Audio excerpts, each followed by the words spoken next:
Hello and welcome to today's American College of Healthcare Executives webinar on how to build innovative contingent staffing models that deliver quality, flexibility, and substantial cost savings. Thank you for joining us today. I'm Molly Lowe, Director of Content Strategy for ACHE. Before we get started, I would like to go over a few items so you know how to participate in today's event. Next slide, please. Audio will be heard through your computer speakers, so please be sure your volume is turned up. If you're having difficulty with the connection, we recommend that you exit out of your browser and restart the Zoom session. You will have the opportunity to submit questions to today's presenters by typing your questions into the Q&A box. You can send these in at any time during the presentation, and we'll collect them and address them during the Q&A session at the end of the webinar. The link to the handout for today's webinar can be found at the bottom of the reminder email you received from ACHE today about an hour ago. Today's event will offer each participant 1 hour of qualified education credit. These credits are self-reported for this webinar, so to receive your credit, visit my.ache.org and select My Education Credit on the right-hand side of the screen. Scroll down to the self-reported credit section and add your credit. Today's program is being recorded and will be available after the webinar.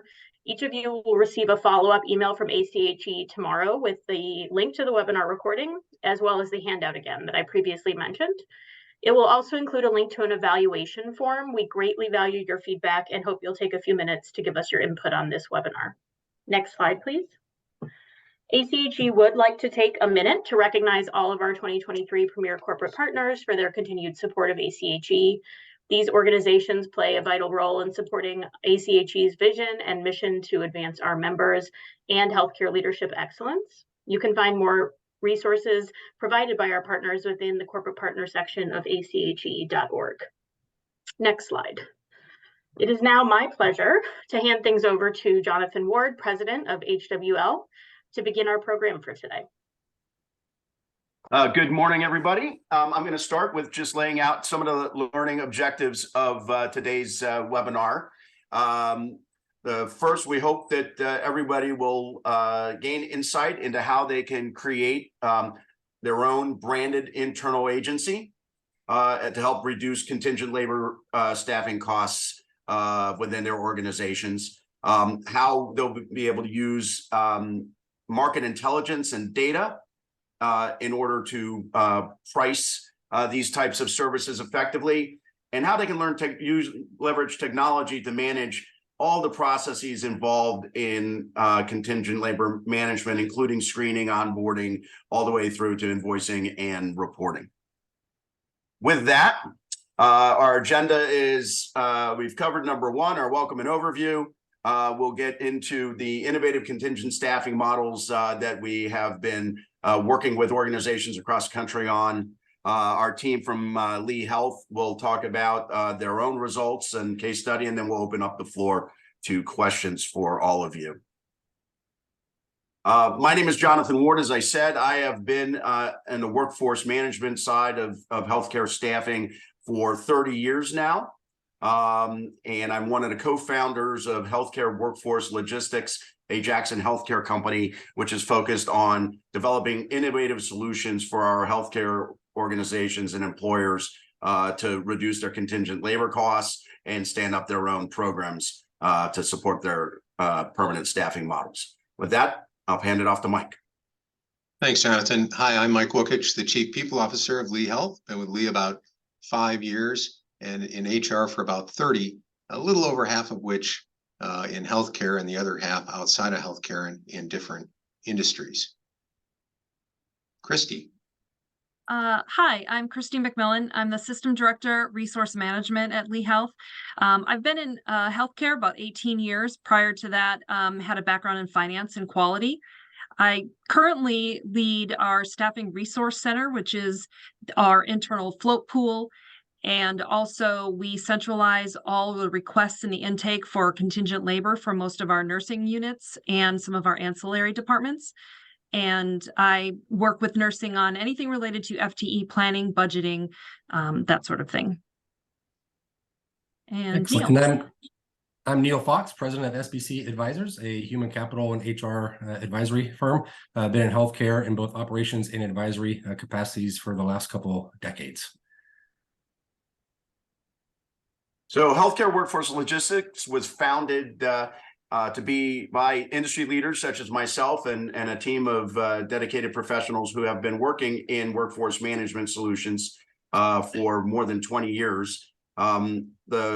The key to our success has been our innovative technology, coupled with our desire to provide services that help reduce the costs of contingent labor for our clients. Thanks, Jonathan. SBC Advisors, we've been around for a year in healthcare for the last couple of decades. And our focus is on the human resource and human capability ability to contribute to the organizational success. And so our focus is working with HR professionals around the country, looking for workforce trends and making sure that they have the capabilities they need to be successful. And Lee Health was founded back in 1916. We're a large public health system, one of the largest in the US, and one of the largest nonprofit public health systems and safety net hospitals here in Southwest Florida. We have a large employed physician group, along with our independent physician practice partners. We are a high quality system. We've grown substantially, have over 1,800 beds in a community that's about 800,000 people, a significant population of retirees and elderly. We grow significantly during our seasonal period, which really begins in the October through April timeframe. We almost double in size as a community. Fast growing, lots happening down here in Lee County. Let's look at the next slide. And so, you know, as many of you have experienced, we've really had some strong headwinds over the past few years, really challenging our financials and our ability to provide the kind of care that we're used to. The temp nursing situation in particular was quite a challenge during the pandemic, and frankly for us extended due to Hurricane Ian that we suffered last fall. But you know, it'll be about a year from now in a few weeks. Our nursing contingent costs, our contingent labor costs for temporary contract nurses went up substantially, way beyond what we had budgeted, and created a real a challenge for us in managing those costs, as many of you have experienced as well. Ours extended longer due to the hurricane and the immediate impact. So it was really going on for about 3 years. And as you know, nationally, the nursing shortage continues to be problematic as large cohorts of the baby boomers have left nursing. We've also had an expansion of the outpatient nursing side, which has really squeezed the interests in acute care nursing, right, as they have more predictable schedules, and also challenges with the nursing schools to keep up with the demands, in part due to the size of the programs and also having the right amount of PhD nurses to teach those programs. So really quite a number of headwinds, and we certainly felt it down here in Southwest Florida. Thank you, Mike. So I'm going to present a couple of charts that I think provide a visual for what we all went through as a result of the pandemic. The first chart is on the left, and you can see pre-pandemic, where the supply of nurses and the demand for acute care services intersect, and that there was always a shortage of nurses. There was a gap that was filled by travel nurses, where the travel nurse wage was typically at a slight premium to the market wage for a staff nurse. This became very exacerbated on the right chart during the pandemic, where you had a shift in the demand for acute care services. And as a result, you had a significant shift in the wage for travel nurses, in part because those wages are more elastic. They can move more rapidly up the wage curve than traditional staff nurses. In the post-COVID environment, we see that there's been a shift back in terms of demand for services, But at the same time, the market wage for nurses has increased, and there still is a premium for travel nurse services. So while we are out of the pandemic, the market has not reset back to pre-pandemic levels yet. During the pandemic, there's been a lot of discussion about, who benefited potentially from this big increase in travel nurse spending. So I use this just as an illustrative example of one public company, but you can see how revenues increased for this company that predominantly provides travel nursing services from fiscal year 20 to fiscal year 22.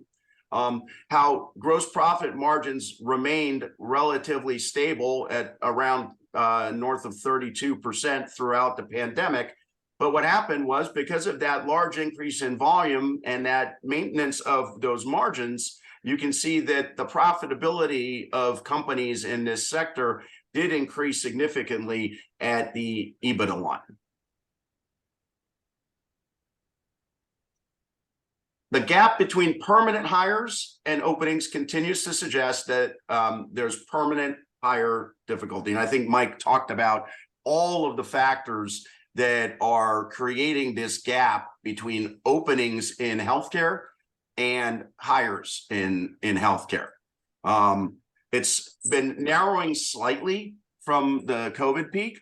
I think this is a function of two things. One is travel nurse pay packages coming down in the market, as well as staff nurse wages going up in the market. However, if you look at the recruitment for contingent labor, this has actually become a little bit easier. So this chart shows the average difficulty of a contingent labor firm, a travel nurse staffing firm, et cetera, in obtaining orders. And the red line represents their difficulty of recruiting nurses. You can see what happened, during COVID. There was an initial decline as hospitals weren't sure what they needed. But then you can see that through COVID, the difficulty of an agency in obtaining an order from a hospital declined to a level of 2 out of 5 on a rating, whereas the recruitment difficulty increased to almost 4 out of 5. And as I said, these lines have kind of gone in the opposite direction since we have exited the pandemic.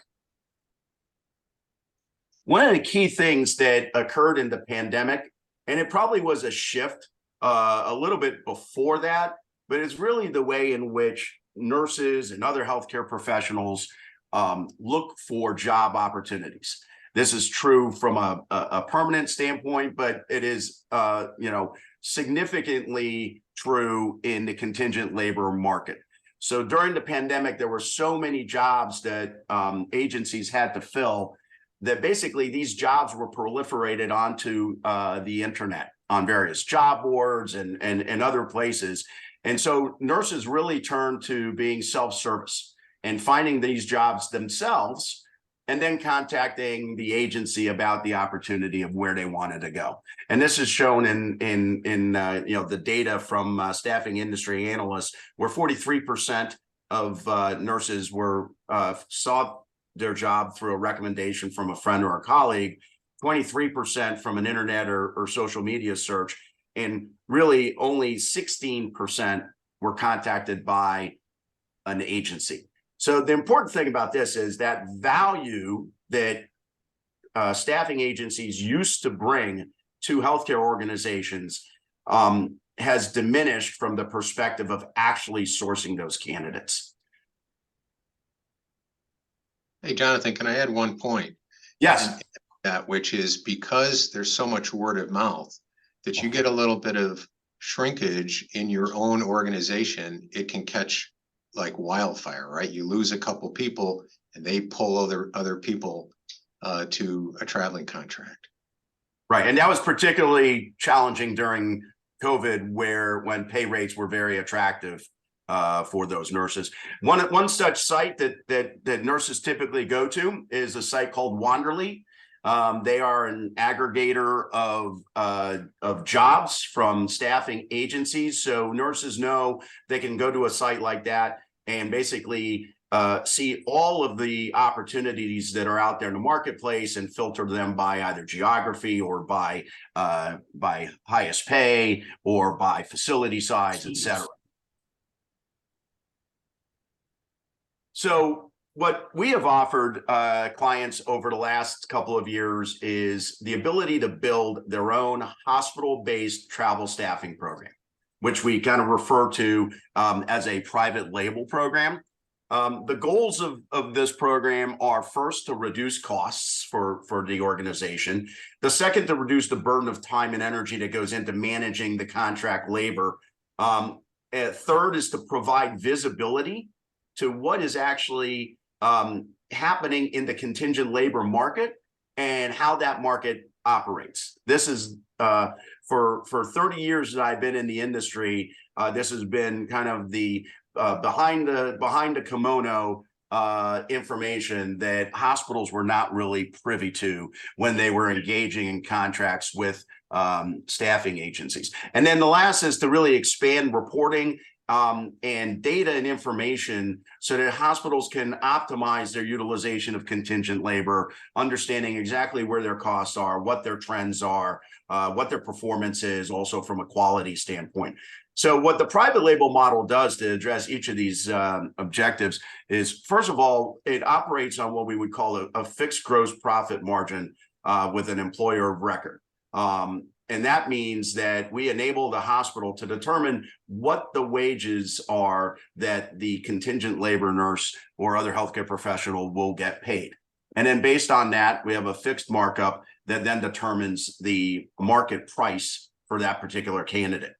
In order to reduce the burden on the process, we leverage our vendor management system to enable basically from the time of requisition or order for a particular candidate all the way through to the management of compliance and the actual invoicing for that candidate is all handled in one system, whether it's coming through their own private label program or other external agencies that they might still use.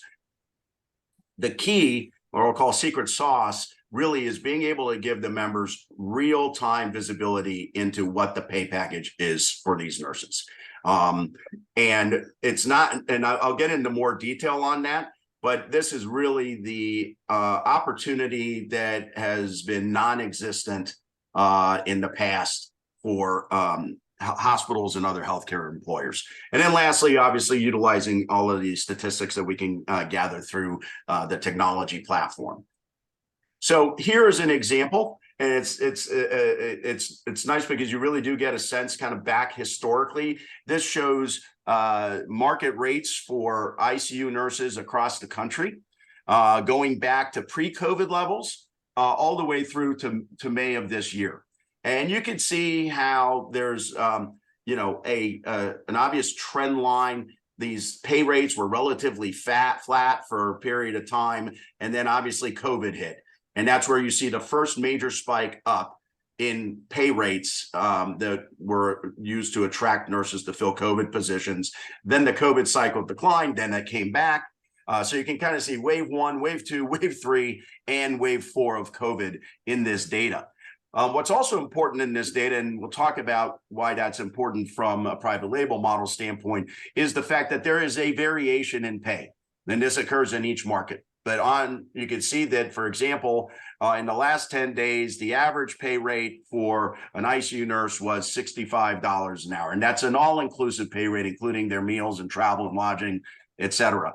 But you could also see that at the 90th percentile, that average pay rate is $12 an hour higher than the average. So the 90th percentile, the 80th percentile, 70th percentile, nurses are looking at different opportunities in the market, and they're making a decision based on pay, the organization that they're going to go to, the reputation, all of those things factor in. So hospital clients can even drill down. I gave you an example of a trend line of ICU, but you can see that we've got all specialties available, and you can see how pay rates also vary by specialty. And especially you'll see a higher degree of variation between the average hourly pay and the 99th or 95th percentile when you've got a critical specialty where there's a relatively low supply and a high demand. And this is why taking this data and incorporating not just what the average rates are, but also what the higher percentiles are in the market is important.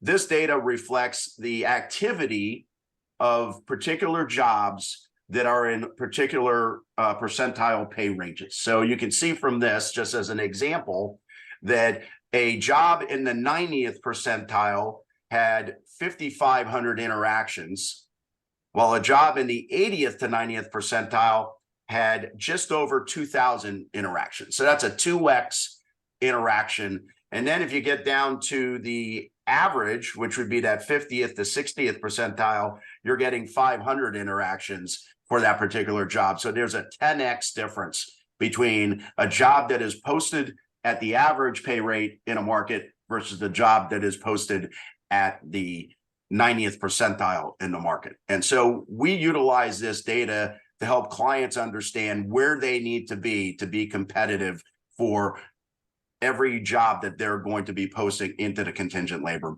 market. This slide helps our hospital clients understand what the pieces are that make up a bill rate from a staffing agency. So if you look at the bar on the right, you see that this is a traditional staffing agency model, and we're just assuming let's say $100 an hour bill rate. You can see the portion in the dark blue and other shades of blue that is going to the traveler. The portion in the red is the overhead cost for that agency, and the portion in the green is the gross profit margin that agency has. The bar to the left is the private label model. So what we enable in our model is the ability for our hospital clients to offer the same pay package to those travelers, yet reduce their costs by approximately 10% on the bill rate level. Now, the importance here is that reduction can either be taken in as savings for the hospital, or in critical times, where if they need to be more aggressive and need to pay at those higher percentiles, they can give back some of that reduction and actually increase the value that's going to the nurse and make themselves the most competitive and compelling choice for nurses at that particular time. And this is all in real time. So, the hospitals can vary what they're paying in their pay rates and their bill rates in order to respond to what the market is doing. The second aspect of our program that really is another part of our secret sauce, so to speak, is if many of you have been around in healthcare, you'll remember that some of the larger healthcare organizations actually had their own travel staffing programs. I think Humana had one way back in the day. NME, prior to Tenant Days, had their own national program. But these programs existed at a time before healthcare staffing employed what are called tax-free reimbursements for travel and lodging and meals. And what these tax-free reimbursements enable agencies to do is to increase the value of the tax home pay for travelers vis-a-vis if they were being paid as permanent staff. So you can see, as in this example, the EOR model, the gross compensation for the nurse in the left two bars is the same, right? So what's the difference? When you look at the right, in the hospital model, the nurse is getting a lot less take-home pay because there's no tax-free meals and lodging. 100% of that package would be W-2 earnings, and it gets taxed as W-2 earnings. But in the employer record model, a portion of their total compensation package is tax-free as long as they qualify for it. And that increases the take-home pay by approximately more than 25%. So this is a compelling reason for travel nurses to come to the private label model, but it's also a reason why it's very difficult for hospitals to launch these programs themselves and be competitive with the travel agencies that they're trying to, outbid for the resources. We talked about, the way in which nurses look for their jobs. So we've developed a partnership with one of the largest digital media sites where nurses go to find specifically travel staffing jobs. And so we help our clients place their own contingent labor jobs into this same platform. And so in essence, they are competing for those same resources with external agencies.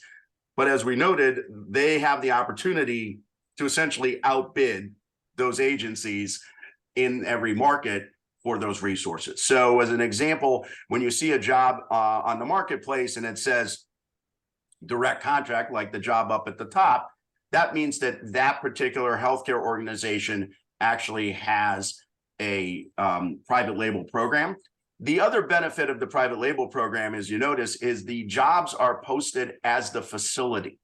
So the facility has or the system has a brand, and nurses always would prefer to know where the job is going to be exactly versus kind of a blind ad, which says, yeah, I've got a job in Buffalo, like the second job there, and it's, a 475 bed hospital. And the nurse isn't quite sure what facility they're talking about.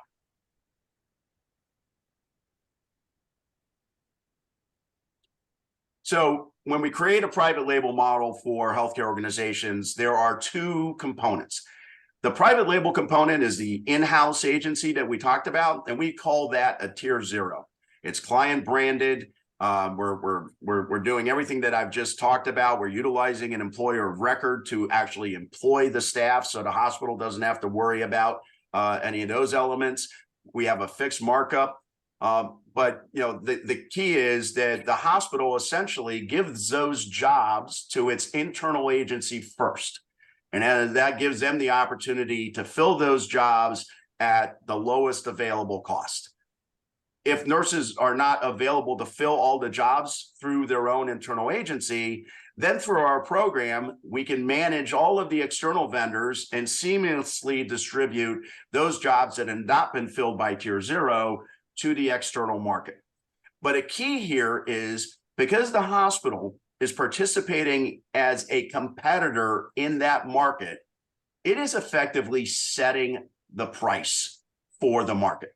So the hospital can give external agencies the same effective bill rate that it's using to fill tier 0, and that brings down the cost of all the staff that are coming through. So it's really beyond just filling their own jobs with their own program.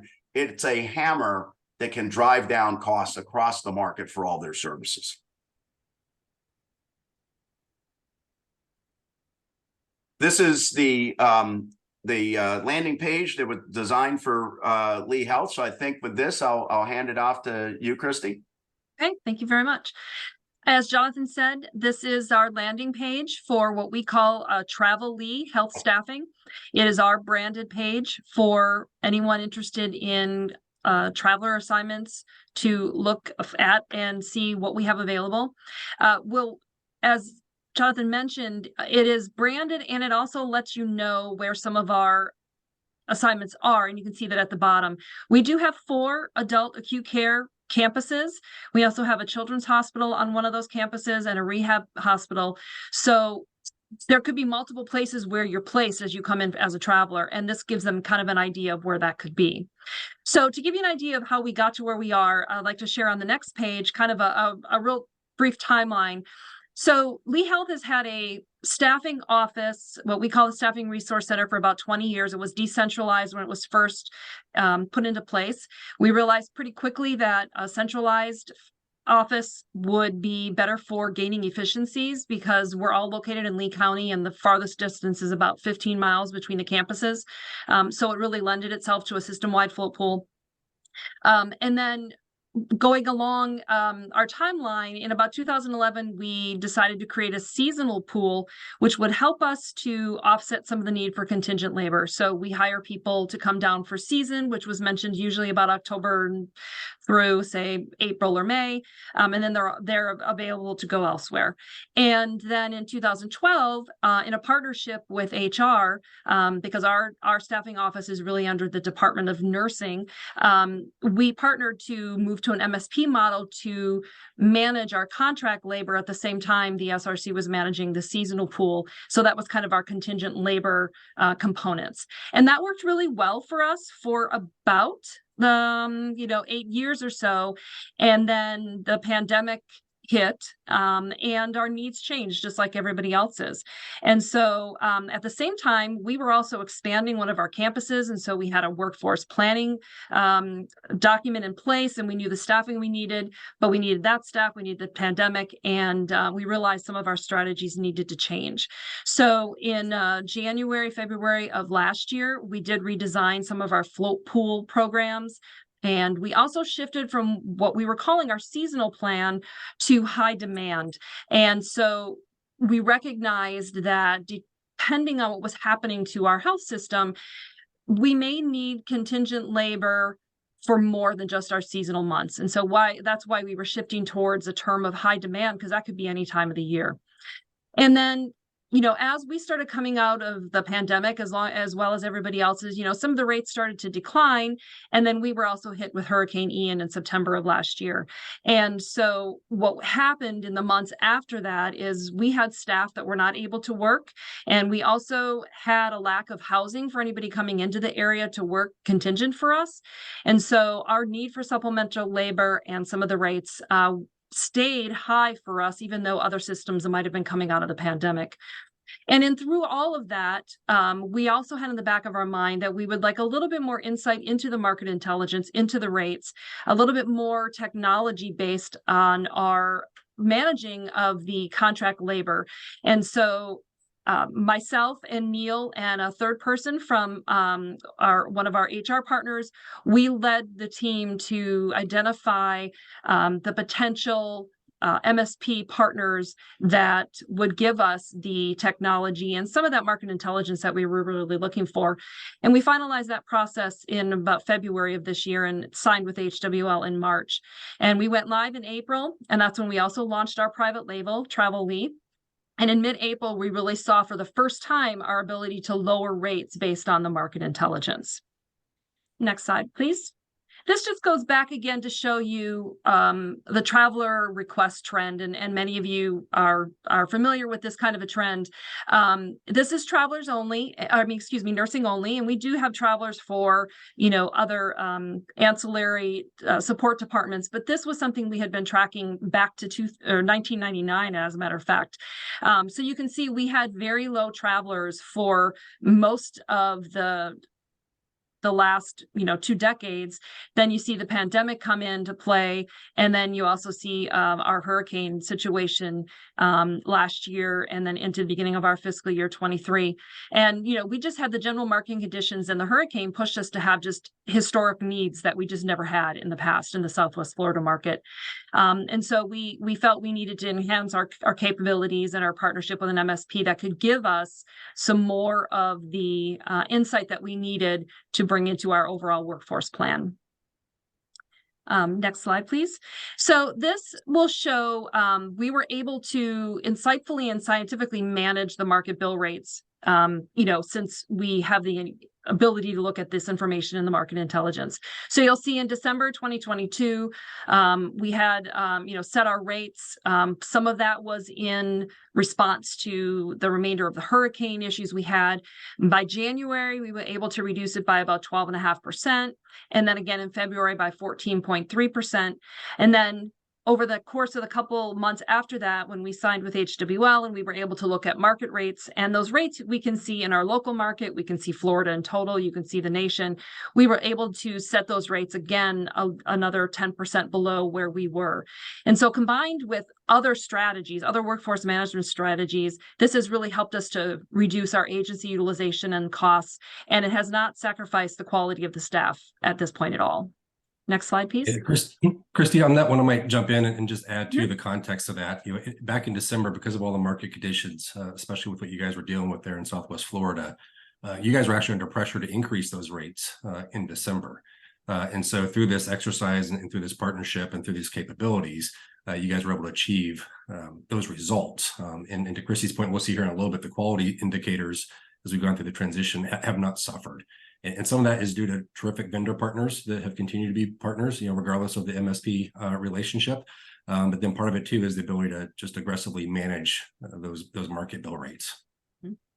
We certainly didn't have the transparency that we were hoping to have. And so I agree with you, Neil, 100%. Mm-hmm. And so you can see here, this is a rate comparison to market. So this is the hourly bill rate for PCU level nurses in Florida, which is the black line. And then the blue line is what we've been able to achieve since we've moved to having the private label strategy. This is based on the start date of their assignment. So we've had about just over 350 PCU starts since go live, which was beginning of April. And we've been able to achieve this reduction in our bill rate. And the next slide.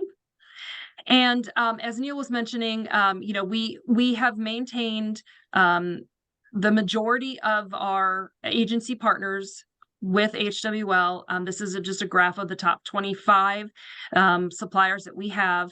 The green label is our Travel-Lee. That is our private label employee of record agency. And you can see that that has become our second highest agency to use staff for.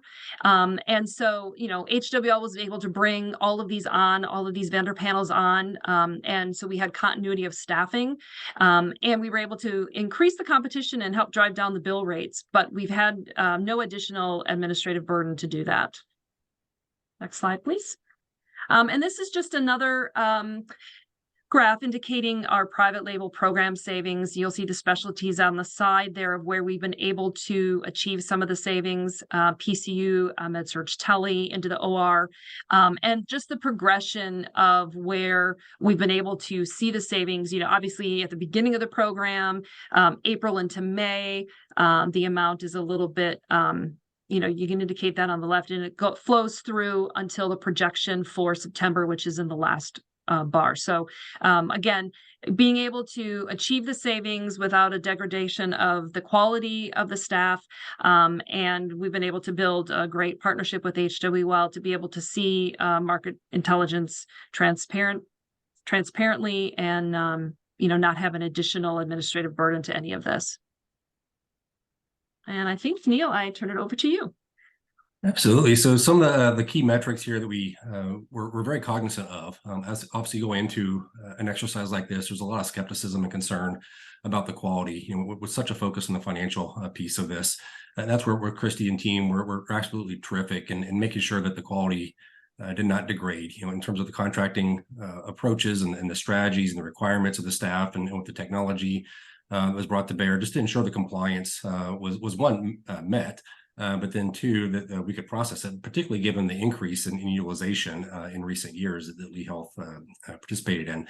Then you throw that in with the rate reductions that we saw, and that's where we do see, particularly in my role, we'll see a lot of organizations that are somewhat blindly trying to manage the rates, and so they'll cut rates to just in an attempt to just pressure test the marketplace and see what happens. And typically in that environment, what happens is your fill rates will go down, your on-time starts, your quits. Some of those key metrics will go sideways on you pretty quickly. And then you're forced to go back and again, just arbitrarily raise the rates. And so to be able to do this in a very methodical and intentional and insightful way was certainly a key capability that Mike and team were looking for when we started this process off.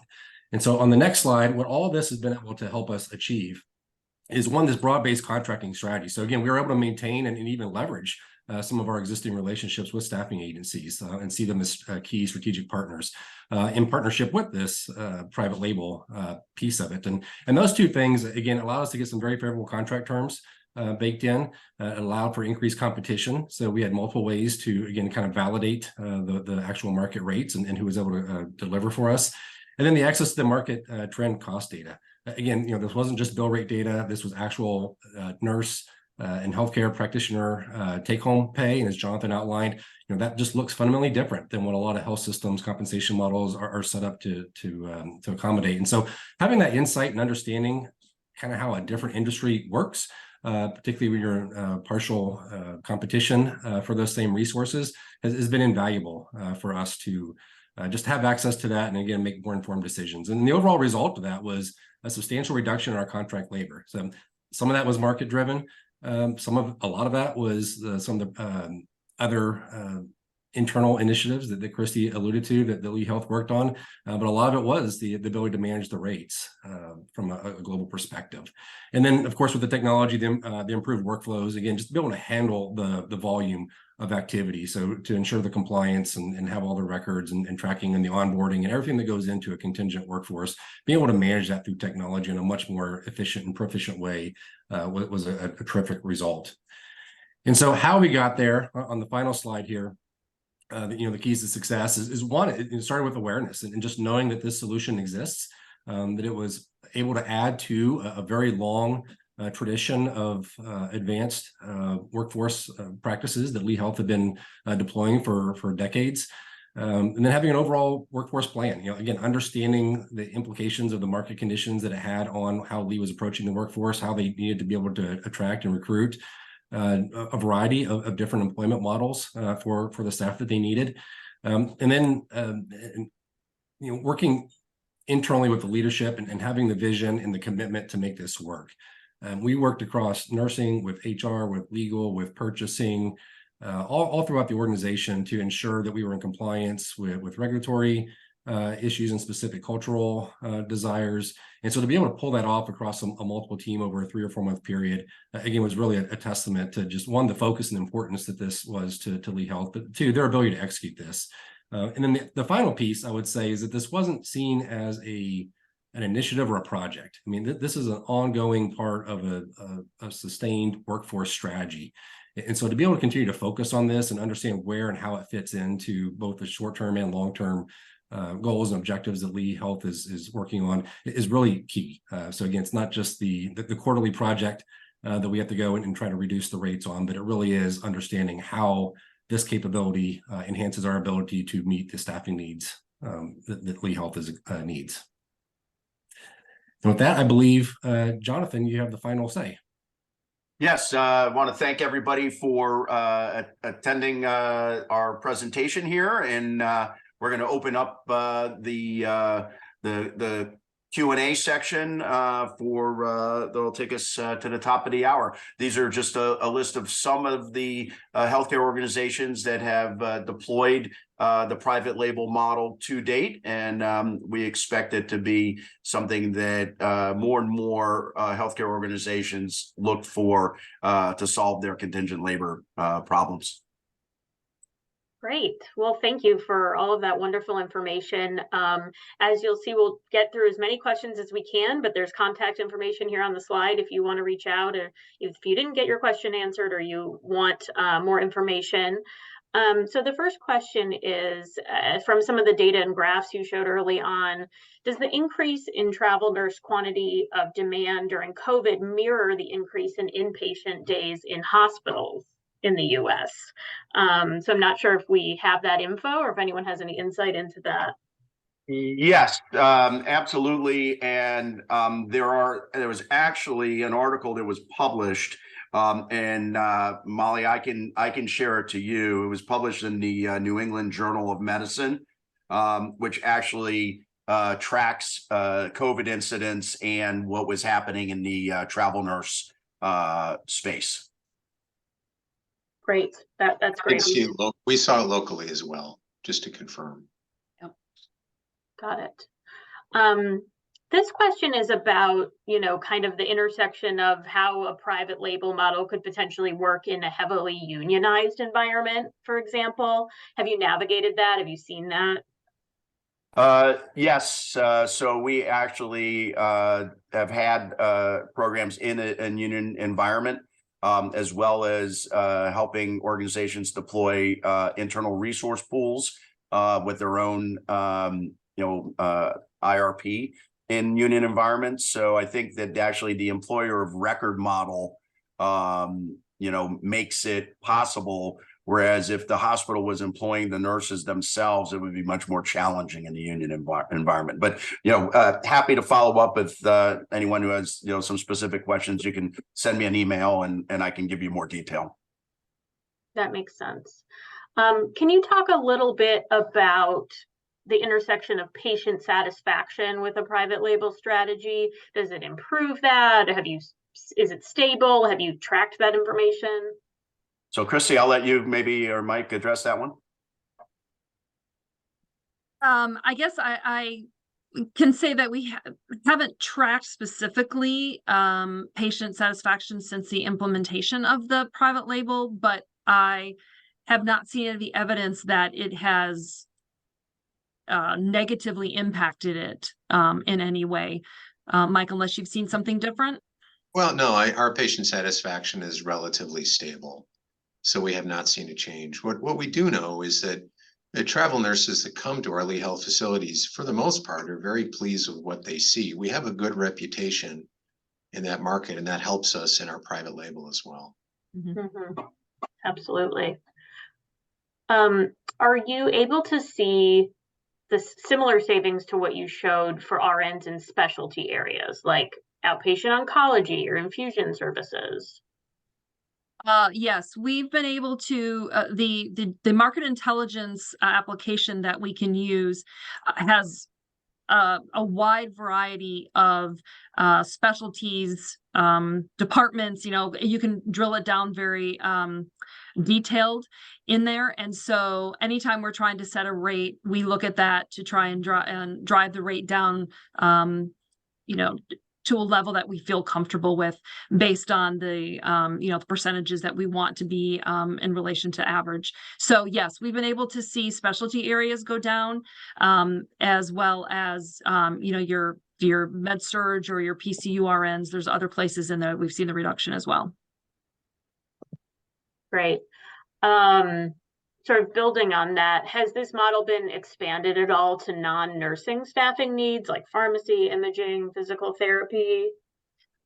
Yes, I'm not sure we have pharmacy yet at this point, but yes, it's in my department where we take all the requests right now to go through this model. It can be RNs, it can be OR surge techs, it can be any of the therapies, case management is in there, social workers,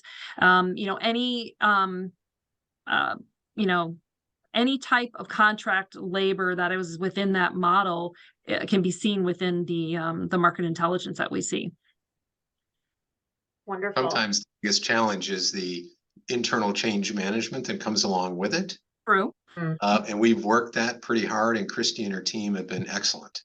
I'm just over the moon with our results. It's been a terrific outcome, and the trajectory looks better than ever.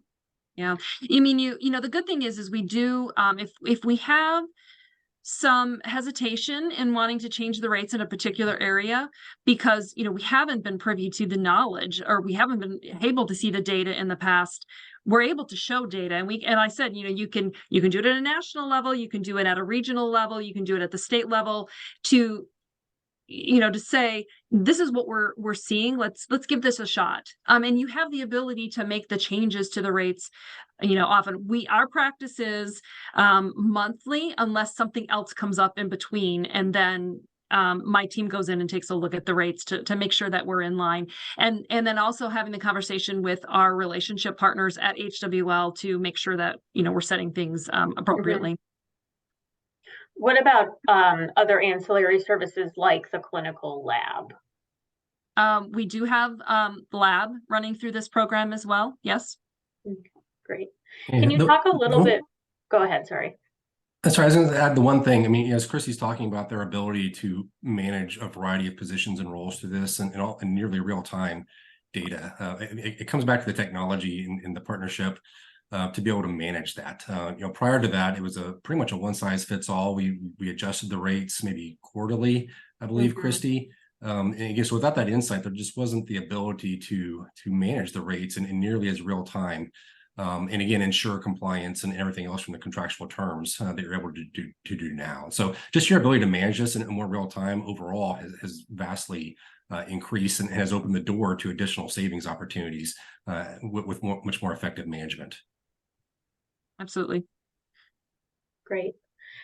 This was a question about, so for experienced nurses, like with 10 or more years of experience, did that population move to be towards travel more or staffing agencies, or did they stay, kind of as traditional W-2 employees?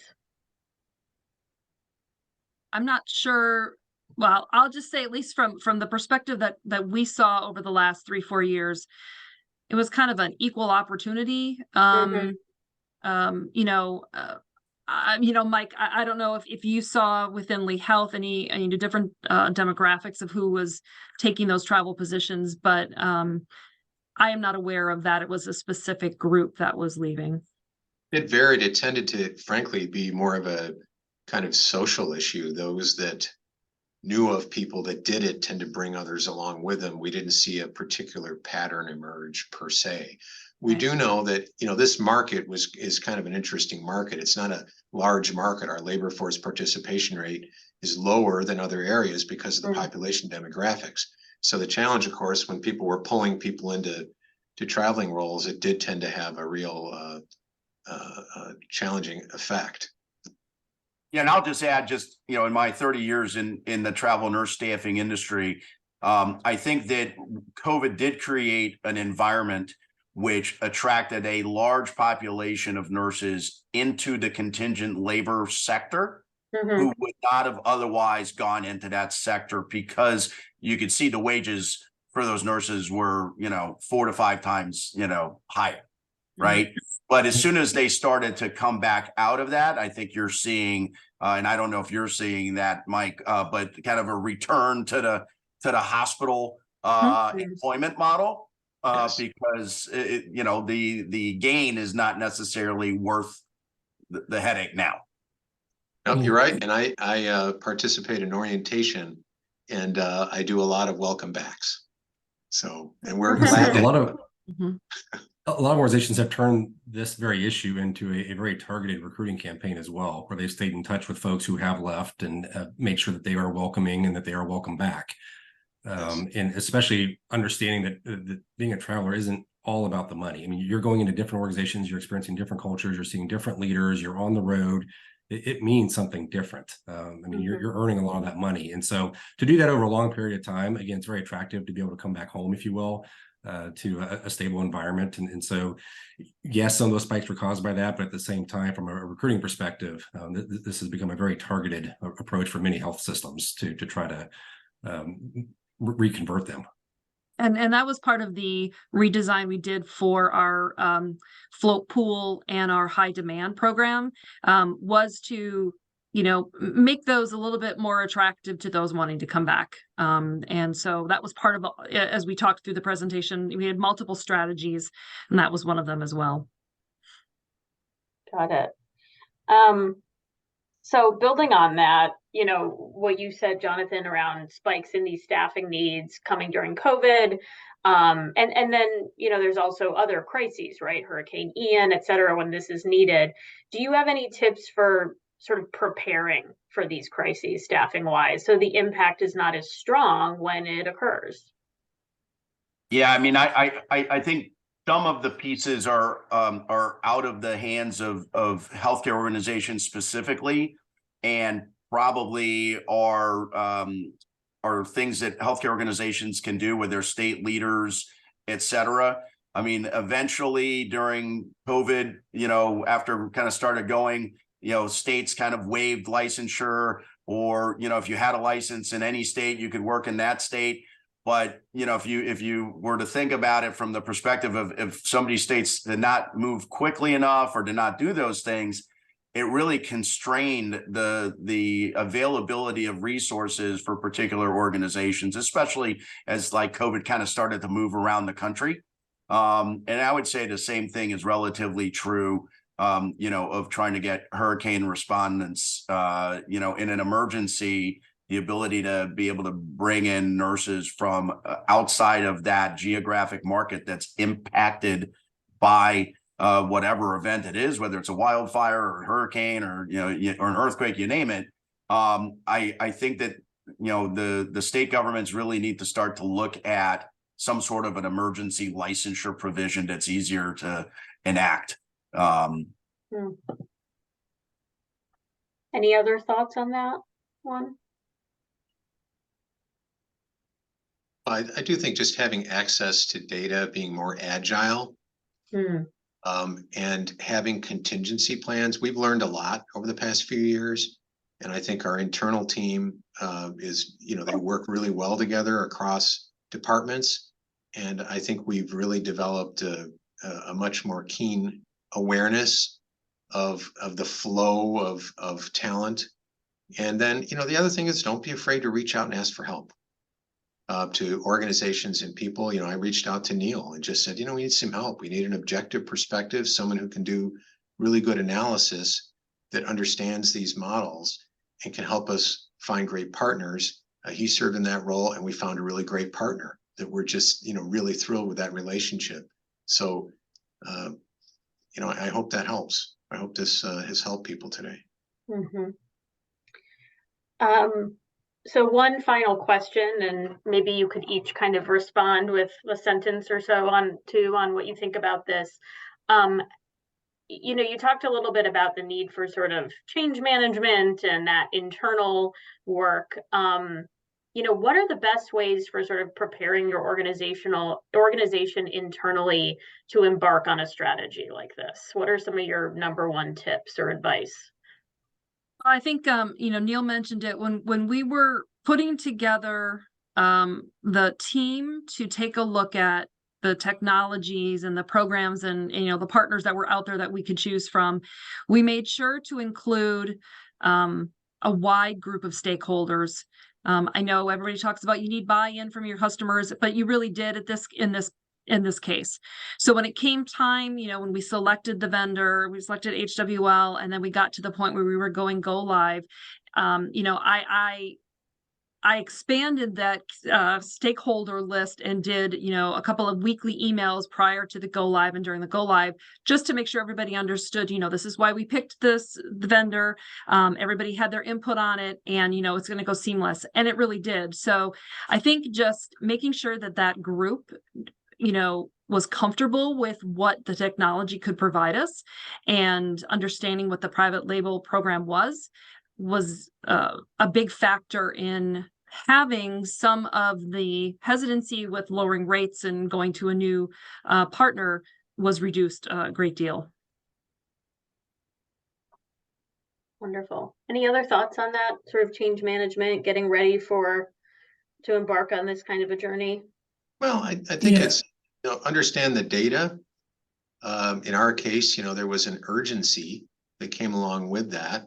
And I think what was great is that the teams, you know, understood that came first. And so a lot of the, you know, boundary issues and other things went away because everybody just joined in a spirit of let's get this done. So I think it really is encouraging and setting a direction. I think that, you know, senior leadership needs to set an expectation about what you know, we're trying to achieve and make sure that that everyone is on board with that. And we had a great team that really did step up and supported the change and then took others along for the ride when we needed them to on the client side. It was, you know, really well done. So, you know, getting everybody aligned with the common goal is the key.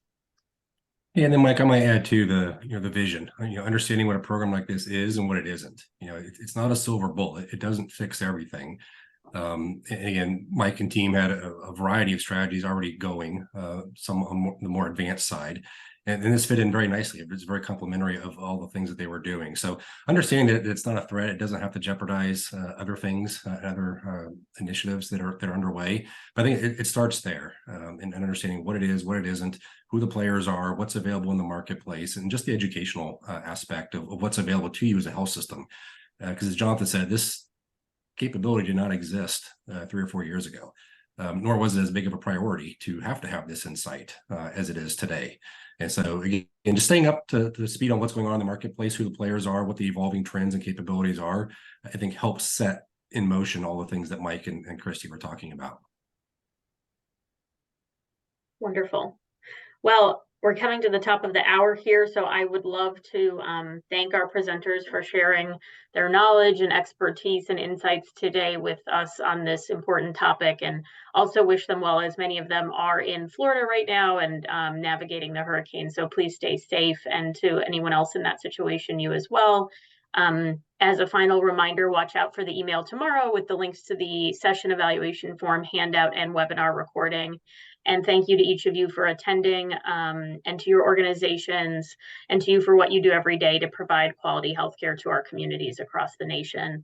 Thank you for joining us today, and please enjoy the rest of your day. Take care.